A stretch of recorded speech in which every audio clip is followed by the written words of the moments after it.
Flames erupted violently, engulfing Mori in a blazing inferno.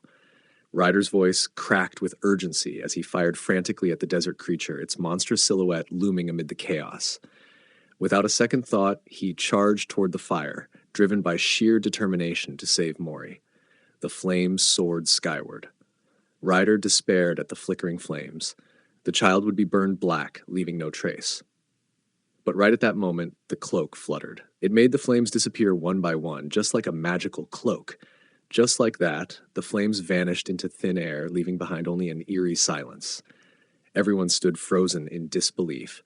Even the desert creature that had unleashed the inferno appeared at a loss for words. "Are you okay?" Ryder asked, his voice laced with shock. Mori nodded. Relieved, Ryder stepped forward and placed a firm hand on Mori's shoulder. He glared at the creature, suddenly aiming a weapon at them. Ryder, the robot calls him. The desert creature was protecting its baby, it explains to Ryder, but he replies back asking why the creature was playing the victim after setting the fire. Yelling, he continues, "Is your kid the only child here? This one's a child too, you idiot. He almost became barbecue, you know?" Once again, Aya urgently tried to grab Ryder's attention, her voice rising above the trembling earth. "Something's coming from below," she warned, as the ground shook violently. The moment of truth arrived as an enormous desert creature burst forth from the depths, its colossal form towering over them, casting an ominous shadow. "Damn it, it's an adult," Ryder thought, panic and strategy battling for dominance in his mind. "First, I need to get Mori out of here." "It's coming!" Aya shouted, her tone sharp with urgency. Ryder clenched his fists, his gaze steadying as he prepared himself for the battle ahead. To their astonishment, the towering creature leaned down, delivering a firm knock to the smaller desert creature's head. With a deep, rumbling growl, it pushed the smaller one's head forward in an apparent gesture of apology toward Mori. Ryder, caught off guard, hesitated before blurting out, "You! Don't think I'll let you off easy." The baby desert creature approaches Mori and hands him a shiny yellow crystal. Its bright gleam caught Mori's attention, and after a moment of thought, he dug into his bag, retrieving one of his cherished trinkets, a delicate feather. The exchange was made with mutual excitement. The young creature accepted the feather joyfully, chirping with happiness, and the two began to run around Ryder in playful circles. They bid their farewell as the baby creatures hopped onto their mother's back. The babies waved their small limbs enthusiastically. Mori and Ryder waved back, watching as the family disappeared into the horizon. Mori's gaze lingered on the baby, holding tightly to its mother's back. Almost instinctively, he clutched his cloak closer. Ryder, noticing the gesture, turned to Mori. "You know," Ryder said, his tone both firm and thoughtful, "you almost got hurt back there. The only reason you're okay is because of that cloak. It's like a magic cloak or something.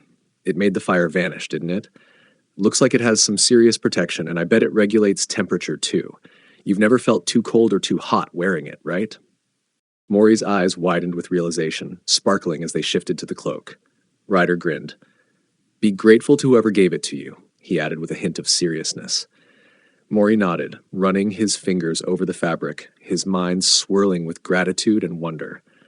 Once again running in small circles around Ryder, night fell, casting a serene stillness over the desert. The image of Mori holding the cloak in his hand stuck in his mind.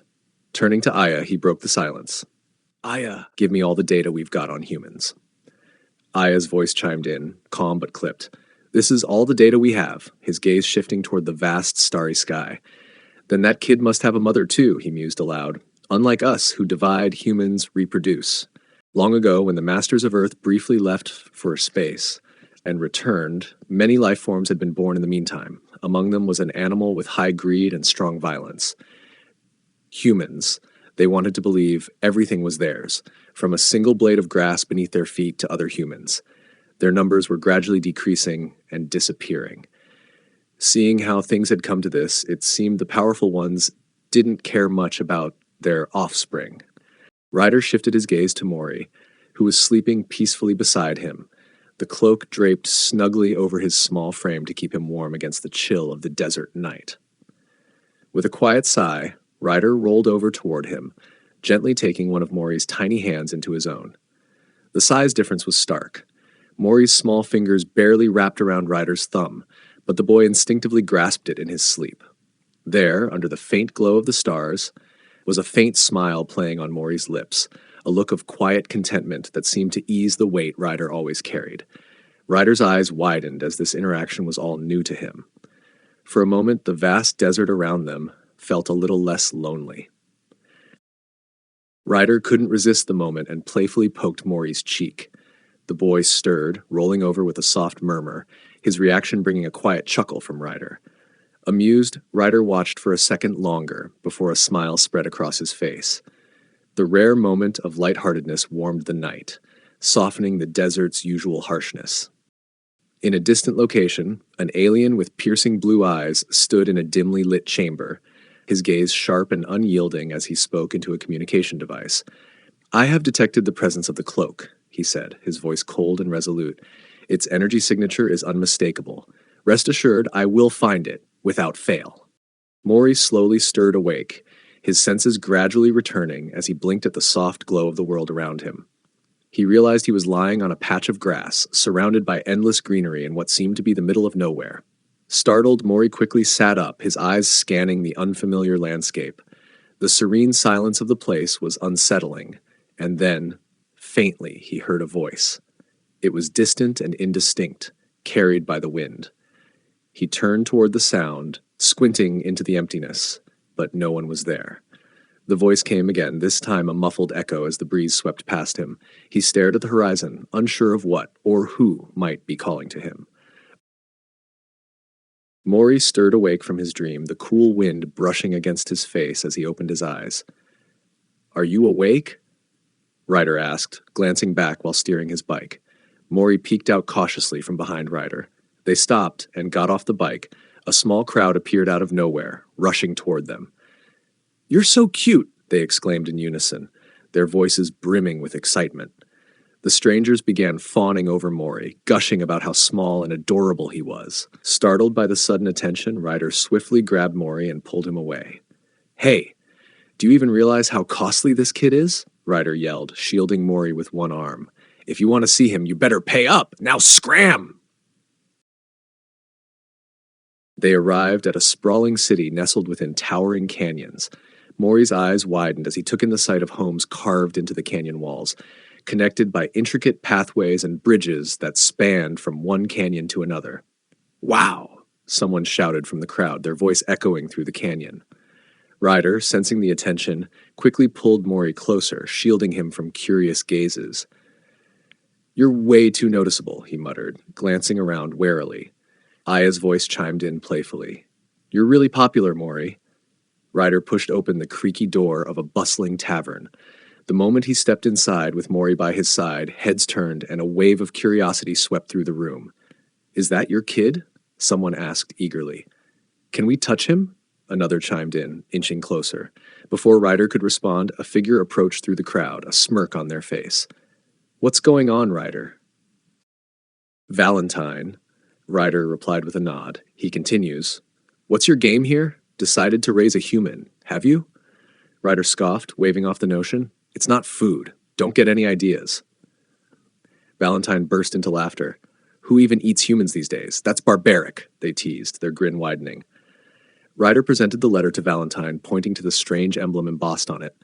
"Have you seen this symbol anywhere?" he asked.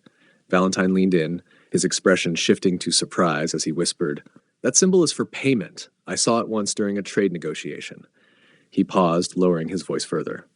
"If it's here, then whoever sent this is probably in the city." "In the city?" Ryder exclaimed, his voice louder than he intended. "Is that where they live?" Valentine nodded, his gaze flicking toward Mori. "Yes. Just like this kid, the man I bargained with also had black hair," he said, gesturing toward the boy.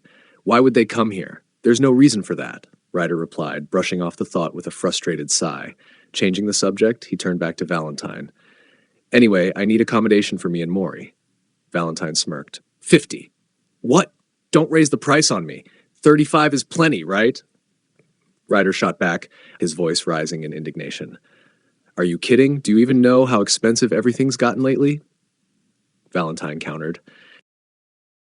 The two glared at each other, their banter drawing the attention of nearby patrons.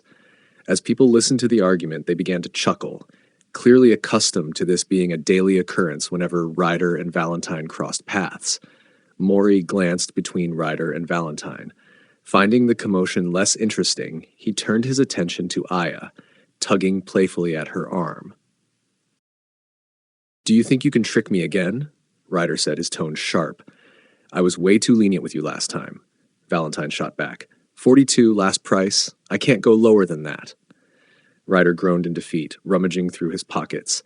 Together, they assessed their total funds, only to be met with the bitter reality they were broke. Aya's voice broke the silence. "I have a battery with 70% charge remaining. We could sell that." Ryder's eyes narrowed. "Or what?" Aya glanced toward Mori, her lens flickering as she pointed. "What about his stuff?" Looking at the golden crystal with cracks running through it, Ryder picks it up, turning it over curiously. "How much do you think this'll sell for?" he asks, his voice hopeful. Valentine snorts, leaning closer for a better look. "That's a Tomas stone. Don't you know what that is?" As he sets the stone down, it suddenly shatters into 3 pieces. Mori's eyes go wide with horror, his face falling as he sees his precious stone break. "Hey, calm down, kid," Valentine says quickly, raising his hands in an attempt to soothe Mori. "Take a closer look." Mori leans in as the pieces begin to shake. In an instant, the fragments fuse back together seamlessly. "What do you think? It fixed itself," Valentine says with a grin. "Since it feeds on light, it glows at night. Pretty cool, huh?" Ryder, still stunned, suddenly bursts out, Yeah, but is it expensive?" Valentine shrugs, shaking his head. "Not anymore. It's become so popular lately that it's practically worthless." Ryder, visibly deflated by Valentine's comment, lets the crystal slip from his fingers. It tumbles to the ground, rolling across the floor. Mori quickly darts after it, his small hands reaching to grab the precious stone. But just as his fingertips brush against it, another hand appears. Dark, almost pitch black, its skin unnatural and foreboding. Mori looks up to see a tall, eerie figure wearing a dark green cloak, a white skeletal mask with hollow eyes, and horn-like decorations with purple tassels. They have long fingers adorned with gold rings. Mori looks up cautiously at the towering figure. The figure exudes an eerie aura, its unsettling presence felt in the air. "Oh, very cute," it says as it watches Mori. Mori, sensing the danger, takes cautious steps backward, gripping the glowing crystal tightly as he tries to distance himself from the figure. Suddenly, the creature grabs hold of Mori's cloak, jerking him back. As multiple dark, shadowy hands adorned with golden rings reach toward him, each emanating an eerie and menacing aura, Mori is suspended in a swirling vortex of purple and blue energy. His small form floats within the chaotic, otherworldly force. His wide, frightened eyes and outstretched hand show his desperation. The figure peers into the domain as Mori watches back with a concerned expression. Sensing the increasing tension, the figure instinctively closes the entrance to the domain. The figure looks around, its gaze intense and calculating. Surrounded by nothing but suffocating darkness, Mori's panic rises, his heart pounding in his chest as he realizes he's once again alone. His voice cracks as he screams for help, his call echoing into the void, but there is no response. The silence feels oppressive, amplifying his fear and isolation. Desperation claws at him as he tries to find a way out, but the emptiness remains unyielding.